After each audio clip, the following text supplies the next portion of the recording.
Today's lecture is looking at the Song of Solomon, and with that, one of the most misunderstood, if not certainly by a great length, the most misunderstood and misinterpreted books of the entire biblical canon.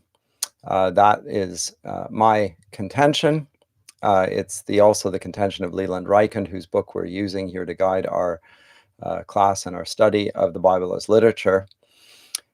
He says at the outset of his chapter dedicated to the book that it would take a great deal of time and energy to demonstrate that the book ought not to be seen as a spiritual allegory or as a drama or as some sort of depiction of a love triangle, and then simply launches into his understanding of what the Song of Solomon is in fact depicting. Now, I am not going to do what he says that he could not bring himself to do at any great length, but I do want to touch on it at least for a few moments, because it seems to me that the consequence of misunderstanding the Song of Solomon is not small, and is a reflection of problems with the very theme that it touches upon, and with the misapprehensions that even godly and faithful commentators have had in reading this book. None other than Matthew Henry, the Puritan commentator, right at the outset of his commentary on the Song of Solomon, says that in this chapter, after the title of the book, we have Christ and his church, Christ and a believer, expressing their esteem for each other. That's what Henry says the Song of Solomon is about. In the just looking at the Wikipedia entry, the understanding within Judaism is that the Song of Solomon was accepted into the Jewish canon of Scripture in the 2nd century AD after a period of controversy, and it was only deemed canonical because it was authored by Solomon. And when it was accepted as such, nonetheless, it was read not as a poem about sexual desire, but rather about God's love for Israel. So it's been, again, allegorized. Furthermore, in Christianity, the same sort of interpretation becomes the standard go-to understanding all the way from its early origins in Origen on down through the 11th and 12th century, in which the bride could either be the bride of Christ or the Virgin Mary, the love of God for the Virgin Mary, etc. This is a less allegorical reading, but it is a more pointed one, and it's certainly a theologizing one. It's my contention that these are misreadings of what we have here, because it doesn't really seem to merit the immediate allegorization which takes place here. And I want to touch on another form of misunderstanding, which is to understand it in the light of something that C.S. Lewis and the traditional modern scholarship will launch upon. But I want to begin, before I get to that, with just a brief reading from Proverbs 30, and then to deal with how the relationships between men and women are portrayed in Scripture. This is not going to be a lengthy exposition by any means, but just a couple of verses here which we can draw to our attention. This is from Proverbs 30, verse 18. There are 3 things which are too wonderful for me. Yes, 4 which I do not understand. The way of an eagle in the air, the way of a serpent on a rock, the way of a ship in the midst of the sea, and the way of a man with a virgin. These are the sayings of the wisdom of Agur towards the end. This is, remember, Proverbs were penned by Solomon for his son, but towards the end we have the wise sayings of a variety of figures, from King Lemuel to the wisdom of Agur, and it concludes with the portrait of the wise woman. just as the Proverbs begins with the portrait of two women, the wise, godly woman who calls out in the streets, and the adulterous woman. It concludes with the wise woman. So that's one portrait of the relationships between men and women. There in, as I say, Proverbs verses 18 and 30, verses 18 and 19, in which the way of a man with a virgin is portrayed as wonderful, something to simply be wondered at. And in that, I think there's an idealization of love, which I think is the dominant expression and understanding in the Song of Solomon. But I'll get to that in a minute. There are other ways of seeing the relationship of God to his church that we can look to if we want to theologize it. So the theologizing is not happening without reason. So for example, in Ezekiel chapter 16, God presents his love for Jerusalem in the form of a husband towards his a beloved, and yet the beloved turns out to be a harlot and goes after other lovers and so forth. A clear allegorical depiction of how Jerusalem and the people of Israel more broadly are unfaithful to God, and yet God is faithful to them, redeems them, etc.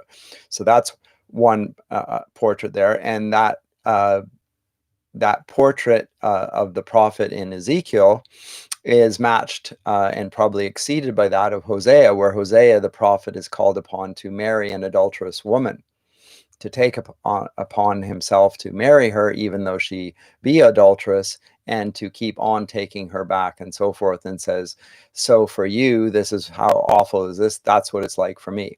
So the clear portrait of God in a covenantal marital relationship with an unfaithful spouse. Another text that bears repeating and bears on this subject is from Ephesians 5, verses 22 to 33, in which wives are called to submit to their husbands as to the Lord, for the husband is head of the wife, as also Christ is head of the church, and he's the Savior of the body. Therefore, the church is subject to Christ. So let the wives be to their own husbands in everything. And then he concludes this passage with these words, verse 32. This is a great mystery, but I speak concerning Christ and the church. So the Apostle Paul, reflecting on the relationship of men and women, nonetheless is allegorizing and applying the mystery here of the relationship between the sexes in marriage to that of God and his church. And then finally in Revelation 21, when a new heaven and a new earth are formed by God after he has destroyed the old order of things. Chapter 21, now I saw a new heaven and a new earth, for the first heaven and the first earth had passed away. Also, there was no more sea. I've commented on that throwaway line there. And sea at this point is a symbol of evil. Therefore, there's no more sea in the new heaven and the new earth. Then I, John, saw the holy city, New Jerusalem, coming down out of heaven from God, prepared as a bride adorned for her husband. And I heard a loud voice from heaven saying, behold, the tabernacle of God is with men, and he will dwell with them, and they shall be his people. God himself will be with them and be their God. And God will wipe away every tear from their eyes, and there shall be no more death, nor sorrow, nor crying. There shall be no more pain, for the former things have passed away. So once again, we get this portrait of the relationship of God to his people in terms of a husband and to a bride. And now it's not just a man and a wife, but of course it's God and his people. It's a corporate, covenantal relationship. And with that in mind, early Christian commentators and likewise Jewish commentators have taken this Song of Solomon to be a reflection upon the relationships, not between a man and a woman, but rather that of God and his people. And you can see why they might be inclined that way.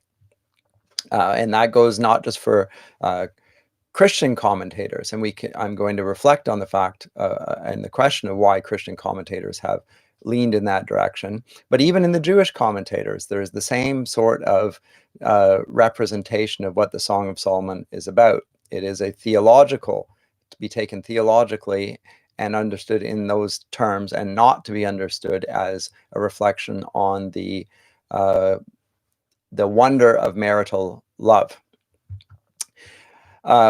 There's a further reason for it in the Christian tradition, which I don't think ought to be in the Jewish tradition at any rate, and that is that it could be argued in the early church they're often laboring under a certain Greek anthropology and a sort of a Gnostic understanding, or a dualistic understanding, which the body is evil and the spirit is good. It could be that. It could also be misapprehensions of and misunderstandings of the text in Genesis, blaming Eve for the sin, for original sin, etc. These are early heretical misunderstandings of the Genesis text, which I believe that modern scholars tend to have corrected and are not led astray by. Nonetheless, the early church will interpret this in theological ways and not in the ways in which it would apply to the relationship between a man and a woman. Because if they would do so, then it would put at least on par the endorsement in biblical terms of the marital relationship between a man and a woman in God's sight, on par with that of the priest who has forsaken earthly love in favor of serving Christ, as Paul himself came to do, without becoming married, so that he could be devoted to the service of God. And that would, of course, fly in the face of the monastic orders that arise at the destruction of Rome, and an understanding of the kingdom of God in its nature and so forth. And the most famous exemplar of this that I can come across, and it's the one who first got me interested in the topic from a scholarly perspective, was one of my great heroes and certainly profound influences, namely C.S. Lewis. The very first book I read by C.S. Lewis was called The Allegory of Love. And it's a long time ago since I read it in any detail. He speaks about this book in fairly great detail, the Romance of the Rose by Guillaume de Lory and Jean Damas. Among other texts, he picks up a wide variety there, but his contention is that modern Europe has an addiction to the ideal of romantic love, which Lewis contends was invented in around this period, in the so-called courtly love lyric. And with that invention, it radically transforms ethics, our sense of what the imagination does, and also even daily life. And in fact, we cannot even imagine a world that is not informed by this understanding of romantic love. But for Lewis, this is a medieval invention. And he contends further that this understanding and idealization of love is unknown in the ancient world amongst Plato or the Greeks. It's unknown amongst the Romans, and it's furthermore unknown even in the ancient Near East. And so he connects this understanding, the idealization of marital love, to and attributes it to the courtly love convention. So let me say a little bit about courtly love very briefly. Amour courtois, French conception. It's a highly conventionalized code of behavior for ladies and their lovers. We will be most strongly acquainted with it in the terms of knights and the chivalry, the codes of chivalry, and the medieval literature that arise out of France, from Aquitaine and Provence towards the end of the 11th century, but probably in King Arthur and the Knights of the Round Table for the English-speaking audience. But it's interesting if you research it any even superficially on this, the term courtly love only comes into use in the late 19th century through the work of a French philologist. It's not really used in medieval literature in any European language. And it becomes a shorthand for this understanding of a revolution in thought and feeling, which resonates and transforms Western culture. Now, this is the understanding that Lewis himself presents in The Allegory of Love. This is not Lewis's invention. It is actually one that has been broadly accepted by scholars. It seems to me that this understanding is overlooking something which is rather obvious, which is that the Song of Solomon presents exactly this thing: the love of a man for his bride, in amorous terms, in sensuous terms, and in idealized terms, but it is talking about marital bliss in an idealized form.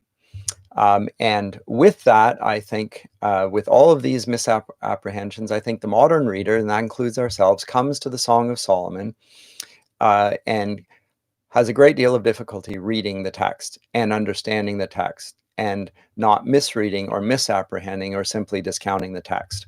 We might accept it if it is seen as an allegory of Christ and the church, in which case I would say, however, why bother reading the text?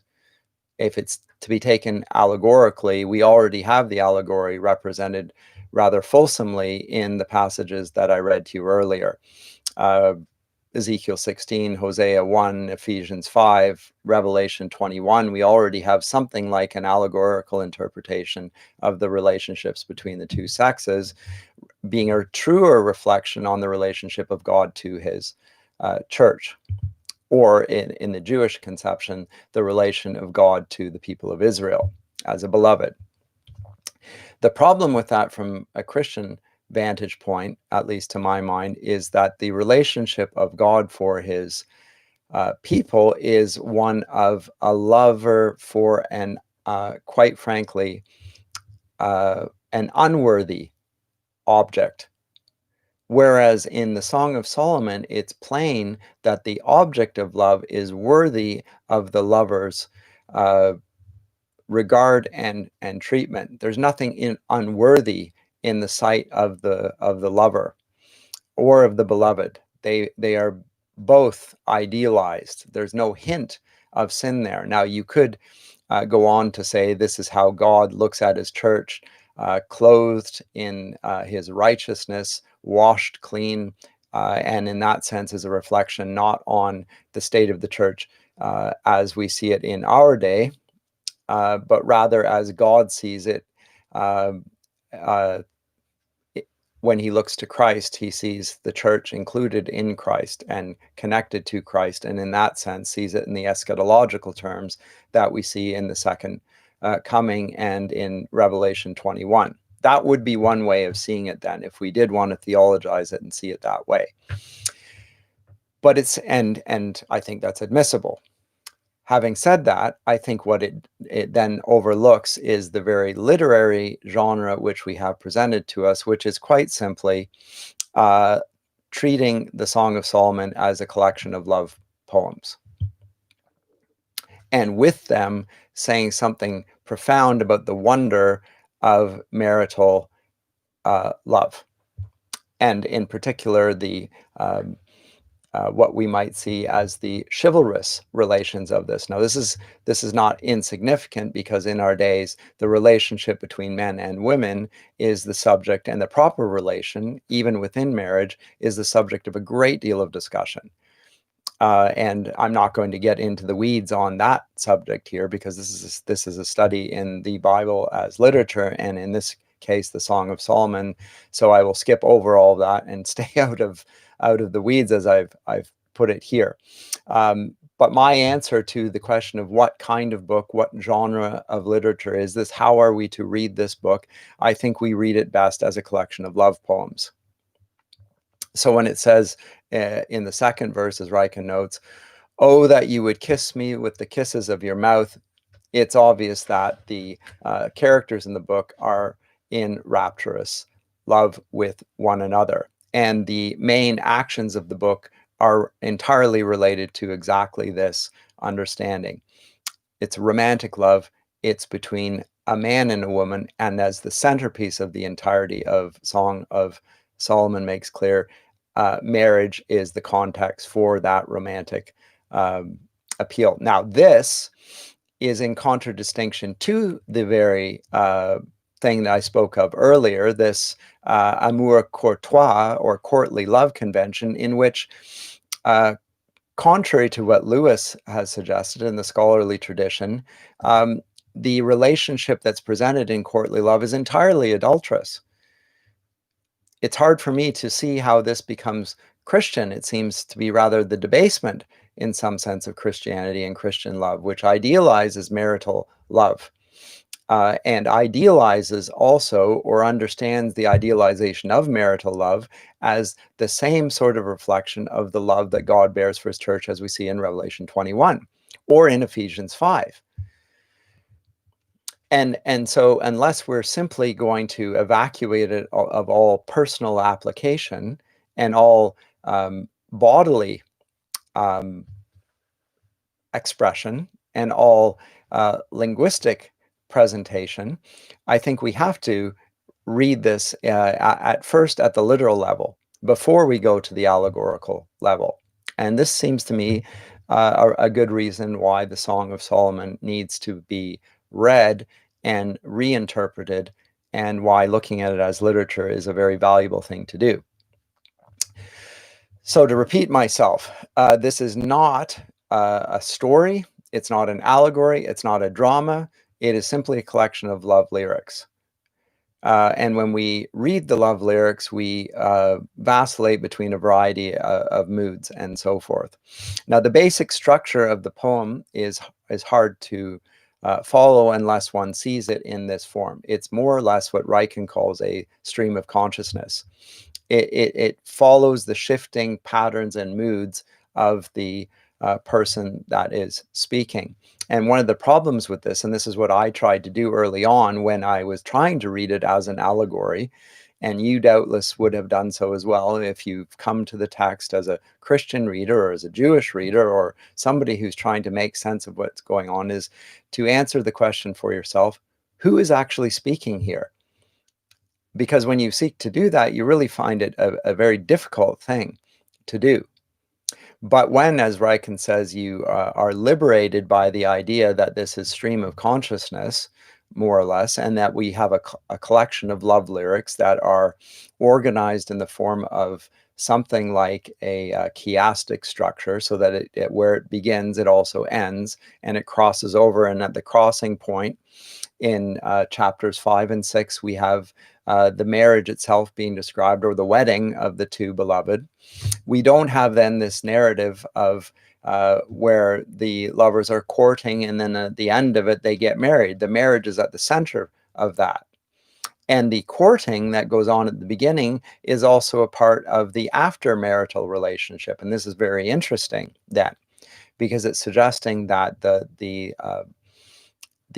posture towards the beloved remains important, and the physical aspect of the love remains important even after the marriage has taken place. But so too does the courting, as we might call it, in connection with the courtly love tradition. We still call it courting. So if we can't read it as a story then. If we read it as a story, then we're going to read it, well, what happens next, and how do I understand that account in relation to what came before it? The first question we ought to ask, and this is one that you won't hear me say too often, but it's just simply fitting to the nature of the book that we have in front of us, is how does this passage make me feel? What is the effect on my affections in reading this account? And that is the principle here. It's the principle of lyric poetry. It's not of drama.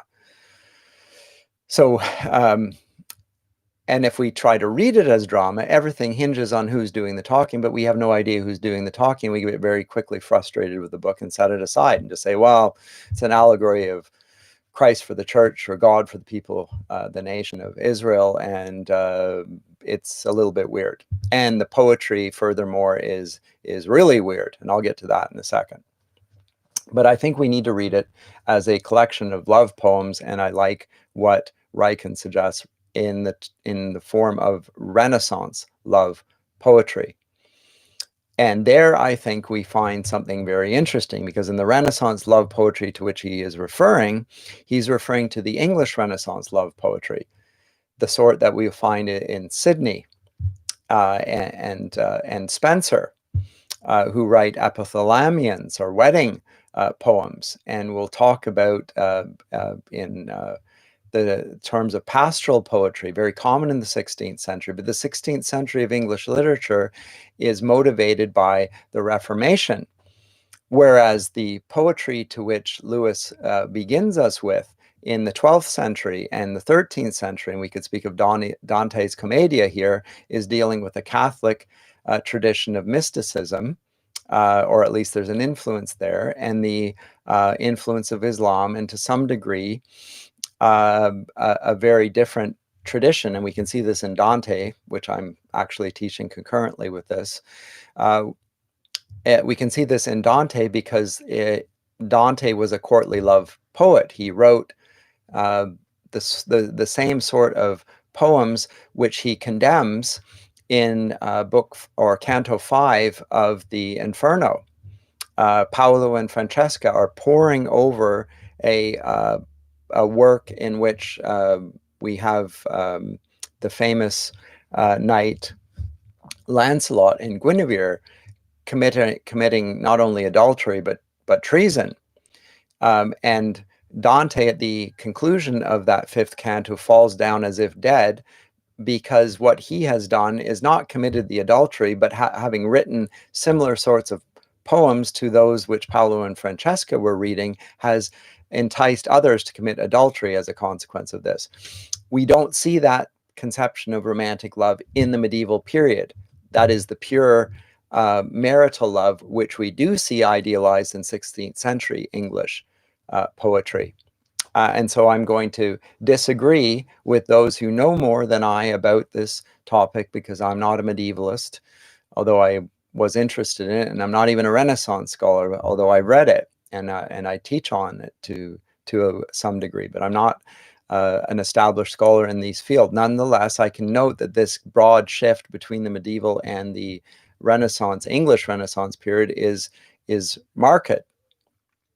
And it may have something to do with, again, in the Reformation, Luther said that the vows of celibacy are null and void, because this is not commanded for everyone who is going to serve God as a pastor or as a minister. This is a misreading of Scripture. We need not have to be celibate in order to be priests for God. With that, he then introduces or reintroduces the idea and the goodness of marital love as a genuinely God-ordained estate, and it's not excluded from the priesthood. Whatever you make of that, I think that is the understanding, the clear understanding of Luther, and has an effect on English Renaissance poetry, and that's my contention here. So what we have here then in the love poetry of Song of Solomon is that which we find common throughout love poetry. And here I am, of course, I am talking about the 16th century, but we can even go back to the love poetry of the ancients, of Theocritus. They involve courtship lyrics of sorts, poems in the praise of the beauty of the beloved. We have expressions of longing. We have invitations to the beloved. We have songs speaking of separation and of the pain that the beloved suffers at the absence of the lover. We have vows of eternal constancy. I will be forever true. I will never cease loving you to the day I die. And we have poems that celebrate the joys of being with the beloved, of seeing and hearing and touching and kissing. And the Song of Solomon contains all of these. And at the epicenter of the entire of the Song of Solomon, we have this theme, or this conventional wedding poem, which is called an epithalamion. And if you're interested in such a poem in the English Renaissance, go to Edmund Spenser, and you will see that he writes an epithalamion, or a wedding poem. And obviously it has theological implications, the ones that I suggested at the outset. But there they are clearly also referring to human marital relations in this world as well, including the sexual joys of marriage. So all of these motifs of conventional love poetry are in the Song of Solomon. And nonetheless, they are there that in a way that I don't think that we can misunderstanding without the template of all of the ways in which it's been interpreted over the ages. But if we first come to read the poem, we see a king falling in love with a peasant girl, whom he then marries. Probably Solomon himself, reflecting on a girl that he loves and thinks is worthy of his love. He thinks that she is as noble as he, the king himself, is. So we have fidelity there to the love relations, and the love relations between the man and his wife are idealized, even as the two actors, the two recipients of love, are themselves idealized. So what sort of poetry do we have here? Well, Ryken goes into this, and I concur with him, that much of love poetry historically and otherwise is presented in a pastoral setting. It's one of the conventions of pastoral poetry, which we get all the way back to, again, the Greek poet Theocritus, or Virgil in his eclogues, and we could go on. These are the two great examples, followed by others. But we also see it in the Song of Solomon, the same sort of setting for a love poetry we find here. So the characters are presented as shepherds. Solomon himself was no shepherd. His father, David, had been a shepherd. Solomon himself has never been in such a lowly position as to exercise the role of a shepherd. He has been a king his whole life. This is not David reflecting on his love, it is Solomon. And yet he casts himself in the guise of a shepherd, in fitting with the conventional setting of love poetry. The landscape is similarly rustic. It's not presented in the court. It's not in the great palace that Solomon built for himself. He built this magnificent court in which because of his wisdom, the whole world came to visit Solomon and benefit from his wisdom. That's not the setting. It's set in a rural, rustic landscape, and the actions are done by those who are like shepherds.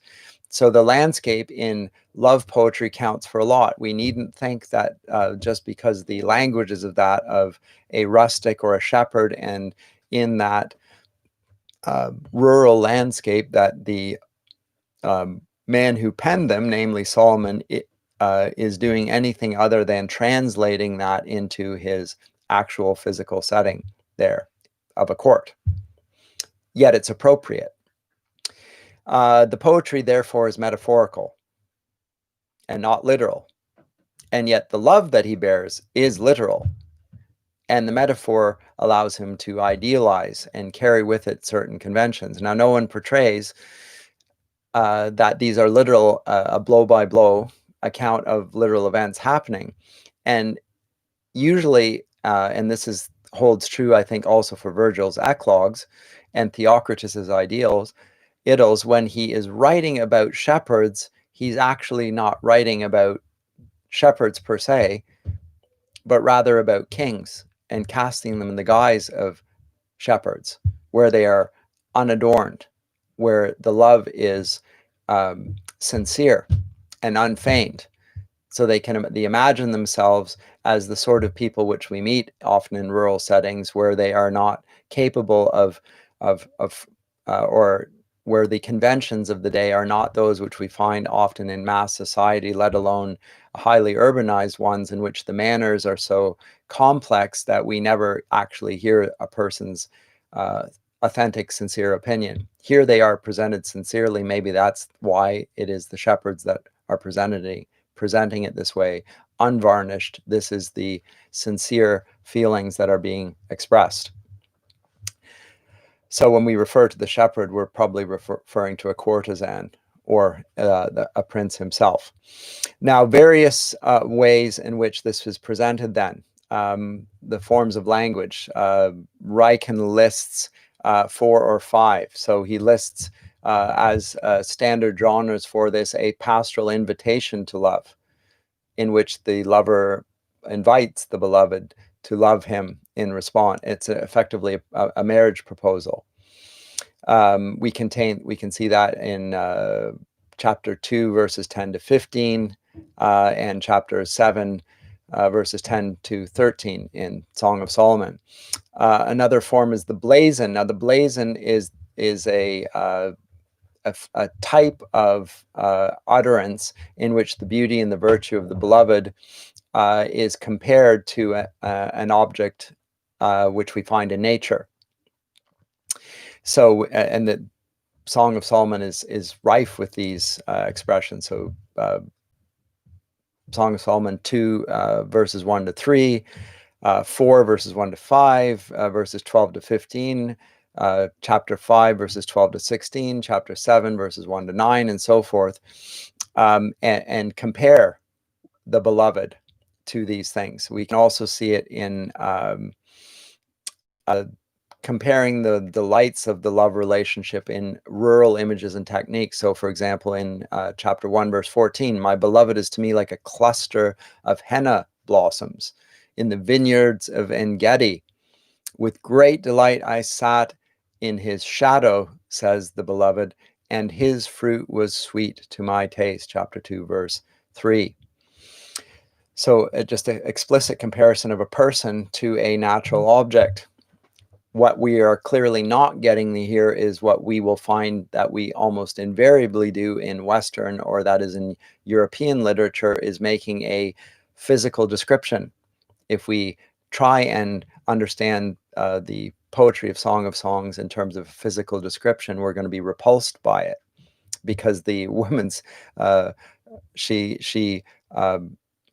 the woman's teeth are being compared to sheep coming up from the dip, and her breasts are like the towers of David, and so forth, which is hardly a flattering comparison. I wouldn't have thought if we're thinking of it as a physical description. But in all of these descriptions, what is being presented is an object of great value and great admiration. That is the term of comparison here. It's not a physical. This is like that, in the sense we can see the obvious comparison here. And the comparison that will be made in the courtly love tradition, where the woman's hair is like flax. We can obviously blonde. Her eyes are shining like stars. They're white, and her eyes are light and clear. Her cheeks have roses in them. These are physical descriptions, comparisons. So they have red, and they're a beautiful contrast. Her skin like alabaster. Her breasts like alabaster. The whiteness thereby. That's not what we're getting in the poetic descriptions of Song of Solomon. We're getting objects of value, reflecting the value of the beloved to the eye of the lover. So pastoral landscape and the language used in it is a ready-made vehicle and accepted language for love poetry. So when Solomon writes this, he will be using the conventions that we'll find in other literature. My understanding, without any knowledge of this other than what I've gleaned from books, is this is also characteristic of Egyptian love poetry of the day, and doubtless other forms of love poetry there. So when you write in a pastoral genre, you are using a way of objectifying and distancing the experience so that it becomes universal, and at the same time making it very personal. So it combines the two. In the same way, wisdom literature has this universal quality which transcends space and time. The pastoral genre of love poetry allows the exact same thing. We can write about shepherds and shepherdesses even when we're talking about kings and their courtesans or their beloveds, and we immediately translate them in that. So it gets rid of the specific context. We don't have to understand ourselves in the court of Queen Elizabeth to benefit from the poetry, because we've translated it into the form of the pastoral.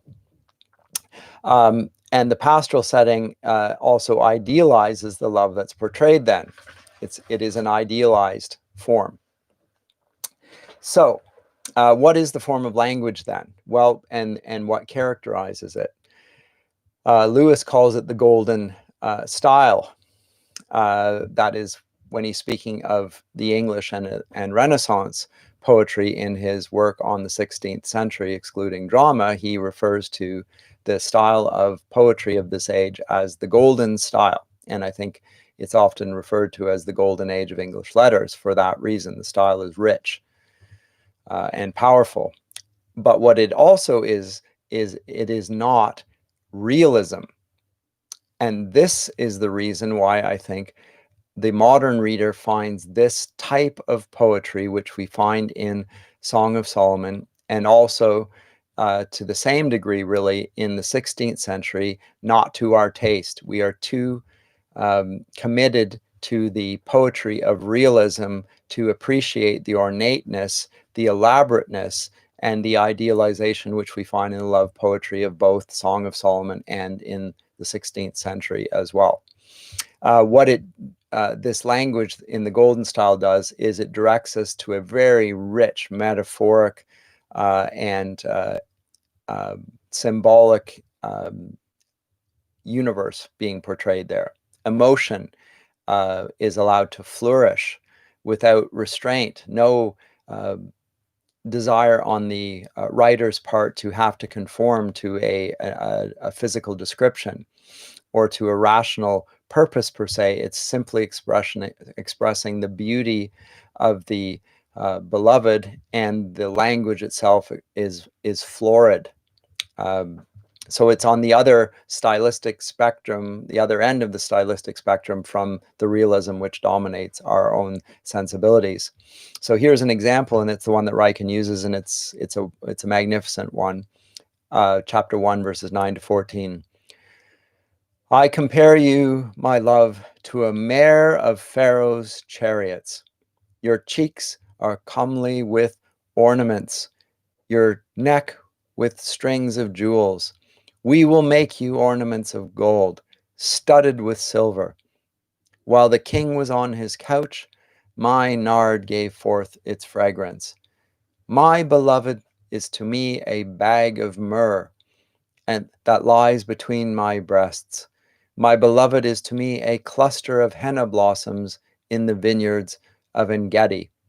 So note these references here. Now, if you're taking it as a physical description, being described as a bag of anything is hardly flattering. But myrrh is a perfume, as is nard for that matter. Remember, Mary poured a whole year's worth, a salary's worth of nard on Jesus' feet and wiped it with her hair as an expression of love. Probably we could even reflect upon it in the light of this very Song of Solomon. This is an expression of ardent affection that Mary had towards Jesus. Is it inappropriate? Probably it is. And nonetheless, Jesus accepts it as an ardent expression, not just for him as a man, but also for God, which she clearly understands him to be. She understands that the man before us is no mere man. This is God himself, and she loves him with the love that an ardent lover will love. So the beloved is like a bag of myrrh, a nard, so it's a beautiful smell. The glory of the smell which fills and intoxicates us. Likewise, a cluster of henna blossoms in the vineyards of En-gedi. And the vineyards of En-gedi are where the best grapes are to be found. And these are henna blossoms. They color, and you've seen henna on people's hands. They still use it to color and put intricate patterns on hands in the Middle East to this day. And the blossoms there, I don't know what a henna blossom looks like, actually. I should have looked that up before I spoke on this. But vineyards are a place where fruit is cultivated and produces obviously wine, and the grape of the vineyard is the most delicate and difficult of all agricultural products to produce and do so effectively. It's subject to frost, it's subject to all sorts of things. It needs to be very carefully cultivated, and therefore it's valuable. Likewise, the mare of Pharaoh's chariots. This is an animal, a wild beast, a beautiful, noble animal that has nonetheless been harnessed for the purposes of human service. And in this case, it's no mere horse, it is a mare of Pharaoh's own chariot. So it's the most valuable horse imaginable, just like the grapes were the most valuable horse imaginable to the author, and the perfume in the bag of myrrh, or the nard that was on her very breasts, is intimate to her and also valuable beyond all compare. This is the best comparison that they come off. So what we notice in the golden style is this sensuousness. And I want to emphasize the point that Reichen makes here. Sensuous does not mean sensual. There's nothing illicit here. There's nothing adulterous here. We need to say that, because this is why I believe that the Song of Solomon has not been taken for what it is, namely the love of a husband for his wife, because it is so sensuous, and we immediately associate sensuousness with something illicit. This is a problem. This is a problem for fallen human beings. We invariably go from love to lust. There's nothing lustful being portrayed in this portrait. It's the idealization of romantic love that's being portrayed in the context of a marital relationship. So it's sensuous, it's being glorified. We also see a clearly pictorial style. We can imagine scenes before us. The scenes, of course, are not a physical description. They're not realism. Nonetheless, we get a clear portrait of something wonderful before our eyes. We can imagine the woman's jewels. We can imagine a king on his couch. We can imagine the perfume filling our senses with beautiful smells. It's also using hyperbole. It's overstated, exaggerating the attractiveness of the two lovers. I have no idea the appearance of Solomon or the woman that he falls in love with, but that's part of the beauty here. We imagine the most beautiful individual we can possibly imagine, precisely because they're not being physically described, but rather compared to something of utmost value to a person living in this life. And finally, it's obviously metaphorical or symbolic. And so what the comparisons here want us to transfer is the value or the excellence of the object to the lover or the beloved. That's clearly what is we're being asked to do here. So that's the character of the language. And it's done so, as I said at the outset, in a narrative, not in a narrative style, but rather in a stream of consciousness. If it were a narrative, then we would want to see where the breaks are and try and follow the progression, and to see, to some extent, a story being told. There is no story being told. It's love poems in which the centerpiece is the marriage. This begs the question, and I did briefly address it at the outset, but I want to say once more, when we're talking about what kind of love we have here, I've clearly stated already, it's wedded romantic love that's being described. What's preceding it? The courtship. What's succeeding it? The courtship. This is very interesting. The courtship falls on both sides of the actual wedding. It does not stop. The courtship is not the leading up to the wedding. It follows the wedding as well. It pervades the whole relationship between the two.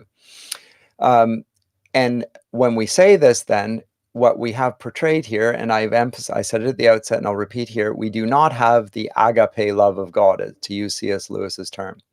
If you're not familiar with it, have a look at my video on the 4 loves I gave last year. I'll try and put a link here eventually, in which he describes 4 types of love as far as he can see them. And this is his further reflection, by the way. In 1936, he writes The Allegory of Love.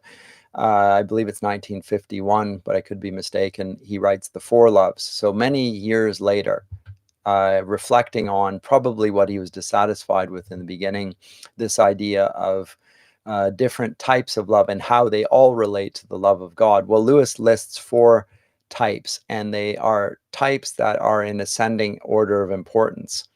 He talks about storge love, familiar love, which we can possess for our families, but also even for a cozy chair, things that are familiar to us. There's an element to this which is important to us, that sort of love. He talks about philia love, friendship, for in Aristotle and Plato's estimation, the greatest form of love that there is, certainly in Aristotle's, the celebration of friendship there in the ancient world, celebrated also by Cicero and others. Then there is eros, erotic love, the sort portrayed scandalously and catastrophically by Virgil in the Aeneid, the love that misled Aeneas to fall for Dido and vice versa, erotic love. This is something that, as Lewis rightly notes, the ancient world had high suspicion for, and therefore did not idealize it. They saw, on the contrary, it is a very dangerous thing. That's the Greek context, that's the Roman context, but it's not the context here in the Song of Solomon. And then finally, the fourth type of love is agape love. Now, the agape love is the love that only God bears for people, and that's because it's wholly unmerited love.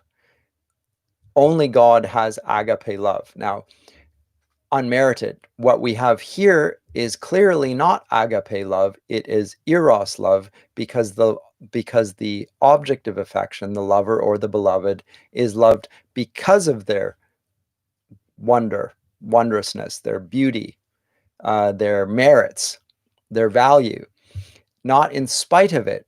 Whereas agape love is in spite of it, which we see again portrayed in Ezekiel 16. The allegory of God for unfaithful Jerusalem, or in Hosea, or to some degree, in Ephesians 5, where Paul talks about, but I'm not talking about the love of man for a woman, I'm talking about the love of Christ for his church, because he wants to talk about a particular type of love which only God himself, this is love, not that we love God, but that he loved us and gave himself as a propitiation for sin. 1 John chapter 1, verses 7 and 8, I believe. This is love, not that we love God, but that he loved us and gave himself as a propitiation. That's the agape love, the unmerited love. That's not what is being described in the Song of Solomon, I submit to you. So it seems to me we have clearly a portrait of erotic love, yet without the negative connotations that we see in both classical literature and also in the amour courtois or courtly love tradition of the medieval period. It's an idealized, marital, romantic love.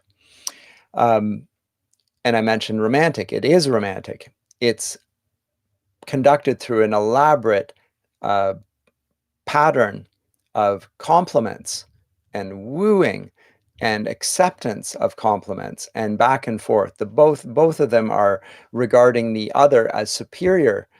It's not the way it is in the courtly love tradition. In the courtly love tradition, we have a man who falls in love with a woman who is his superior, an aristocrat, a queen, and he prostrates himself before her and refers to her as a goddess, and he himself being unworthy and yet falls for her, and again the adulterous affair ensues. But there, once again, there is not only the idealization but the inappropriateness, and it's to some degree one-sided. Here it's mutual, it's reciprocated, and nonetheless it is romantic.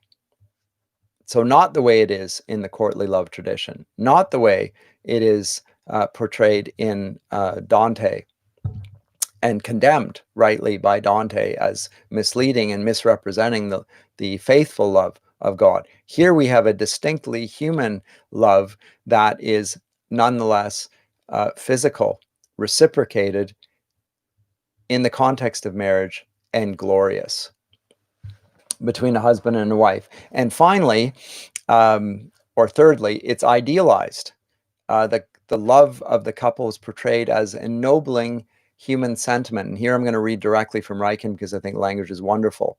Why is the language, or why is the lover idealized? Well, because it awakens, quote, such moral qualities as gentleness, humility, modesty, high regard for another person, and loyalty in love. The idealization of romantic love removes the poem from asceticism, which holds that romantic love is never a good thing in itself.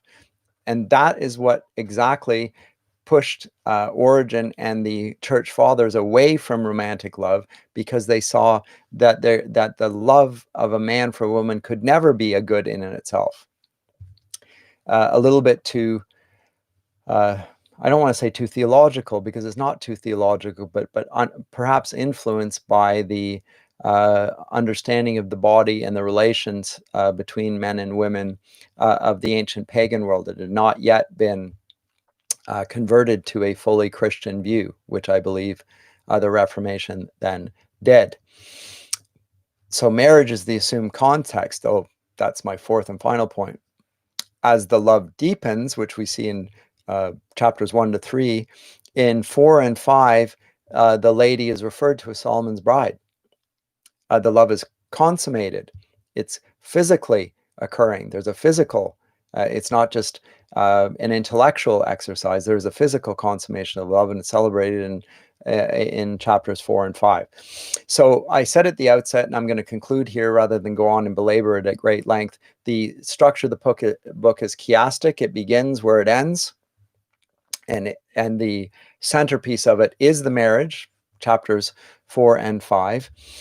And therefore it cannot be the case that it would follow a dramatic structure or a narrative structure, because the marriage then would occur at the end, after all of the courtship, all of the plaintive cries at the departure of the beloved, at the worthiness proclaimed, etc. At the end of all that, it would have a happy ending. Well, the happy ending is in the middle. It is this crossing structure. I think I'm with Reichen. This is more like a ring in which there are concentric circles, and at the center of that is the wedding. And the second half of the structure then is simply the outer structure, with which it began, the courting. And so the first and the last chapter portray the sentiments that are appropriate to falling in love.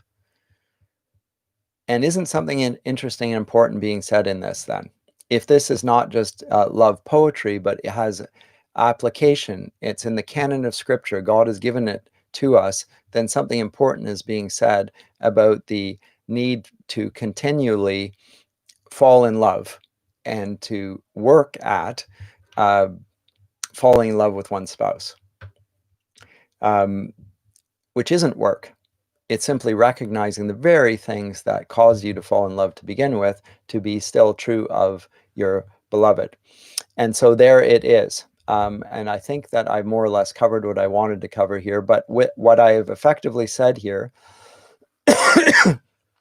is that this book, The Song of Solomon, it has been misread like few others. And it would behoove us, I think, to reread it and appreciate it for the genre in which it seems to my mind, in which it was written, and still can be enjoyed and understood and valued.